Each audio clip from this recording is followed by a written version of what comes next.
Well, hello, thank you for joining me today again on the Church History Trail. You're very welcome to the programme. We're continuing here at the Ulster American Folk Park, and we're now at the Hughes house. And this was John Joseph Hughes's boyhood home, and it was carefully moved from, I'll try and pronounce this, Dernavid, I think that is, Townland in County Monaghan. And it was moved to here. And so John left this house for America in 1817, where he eventually became Catholic, the first actually Catholic Archbishop of New York, and the builder of the Fifth Avenue St. Patrick's Cathedral. And when we go in here, you can see what's known as a jamb wall. It's a JMB wall. And of course, this was to protect from the elements, from the wind coming in, so it gave you a wee bit of protection.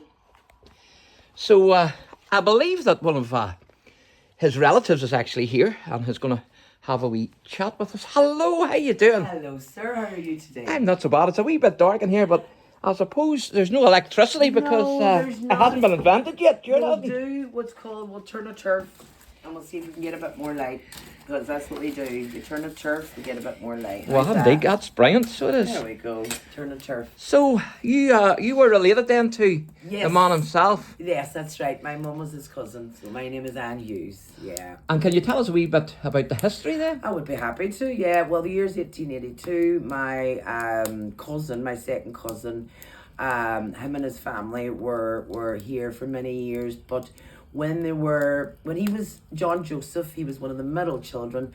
When he was about 20, him and his family decided to move to America, basically because religious persecution.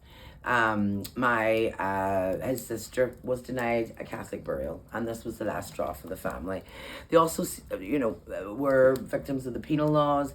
This was before Catholic emancipation. Thankfully, things are better now, but back then it was very tough for our family. So the whole family left. My mum remembers it being very sad, but, they had to go. They were respectable tenant farmers here. They had flax. They made linen. There was a cottage industry.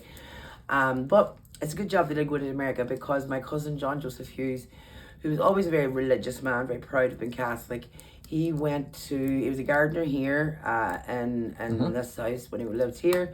And when he went to America, he became a gardener as well in a seminary in Philadelphia. And he was 21 at the time. And he asked the Monsignor, could he be a priest? And the Monsignor said, no, you're too old, plus you don't have the formal education required to enter the seminary. So this disappointed him very much. My cousin John was a very sharp man, and he was very, he had a bit of a temper, let's just say, on him. Dagger John, but we'll get to that in a second. So anyway, he befriended a lovely nun there, Elizabeth Ann Seton. She was a very important figure, and she spoke to the Archbishop on the Monsignor on his behalf. And would you believe he was admitted? So when he was 24, he was a priest. But by the time 12 years later, he was a bishop. He moved up the ranks very, very quickly. And everybody thought so well of cousin John. They actually called him Dagger John because of the temperament I spoke of earlier, his sharp wit, his sharp personality, but also because when he signed his name, he put a little cross or crucifix at the end that looked just like a dagger. So that was, we got a giggle at that. So it's not because he actually stabbed anybody? No, he did not. No. It sort of reminds me of, if you remember, Only Fools and Horses. Trigger. Trigger, yeah. And Rodney thought he was called Trigger because he carried a gun. Because he carried a gun, yeah. No. Nothing like that. Nothing like that. He was certainly a fighter for the Irish, and he had everyone's backs. I know that during the Great Famine, my mum went through that he provided a lot of relief to the lots of Irish Catholic immigrants that were coming in. And he established a university out there. I believe they're going to call it Fordham University, but it's a very important Catholic university with St. Paul's when he founded it. And then he laid the cornerstone for a lovely cathedral out there, St. Patrick's Cathedral, which was completed. But the thing is, they call it Hughes Folly because it's so rural. and they just don't think people will visit it. But I mean, we'll see. New York's growing at an alarming rate. Yeah. I'm thinking of going there myself, you know. That's what I was going to ask you. So- What made you stay here in Ireland? Well, I have 2 children in America. They've already left, yeah. So you'll be going shortly then? I'm thinking of it, yeah. I have one child who's here, managed to get him into the grammar school here. I'm Catholic now, Catholic Emancipation.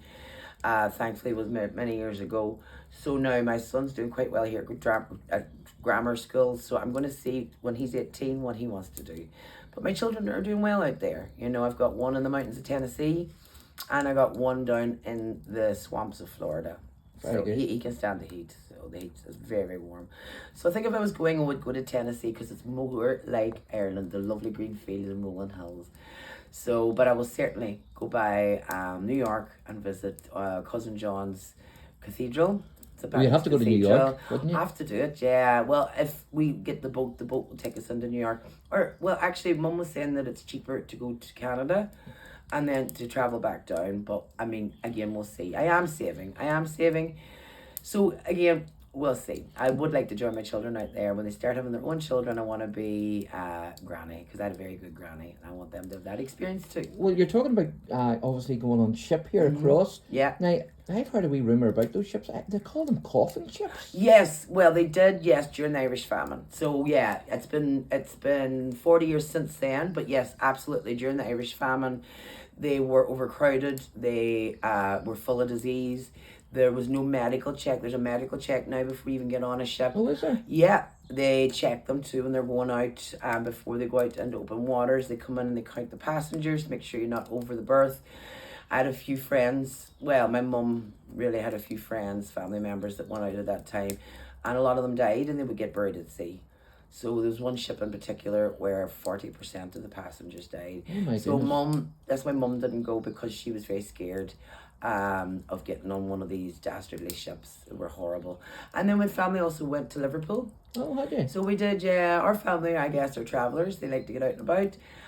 Yeah, Liverpool was only a day's sail, and apparently it's a great city. So, yeah.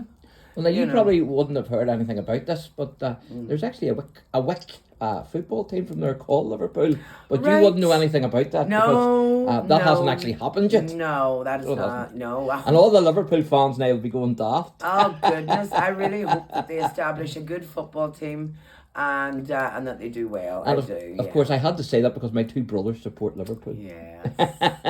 Very good. Well, I'm going to show the viewers the bedroom here, and then we'll wrap this wee video up. So I wish you all the best with your journey. yeah, I appreciate And that. Sir. I Thank you. trust and pray that you'll get over safely. Yes, me too. Thank Thankfully, you. The conditions are a lot better now, so I'm confident. Yes, if Happy I days. decide, my children had good sailings, so it doesn't take the 12 weeks anymore. We're down to maybe about 4 to 5 weeks. So Brilliant. that's something, right? Brilliant. And of course, there'll be no bed and breakfast. No, I'm lucky to get a bit of oatcake, sir. That's it, absolutely. Or hardtack. Hardtack, that's right. Or ship's biscuit, they Yep, call it. Yep. absolutely. The item of many names. Yeah. So there you go, folks. This is the wee cottage here. Brilliant, isn't it? Absolutely fantastic. And see this right here? Uh-huh. That's our cupboard. Yes. Our cupboard, yeah. Ah, very good. Yeah. So it's good. It's just we're so literal. I remember my mum telling me something about cups. Mm-hmm. She told me that there was, what was it she said about cups? She said that there was 60 cups on a shelf. Uh-huh. And she says one of those cups fell down and broke. And then she asked me how many did that leave. Uh-huh. So I says 59. 59, yeah. And she says no, it only left 5. So I was completely flabbergasted at this. Yes. I wanted to know. And it turns out there were teacups. 6 teacups. Oh, okay. That's a bad joke for my YouTube channel.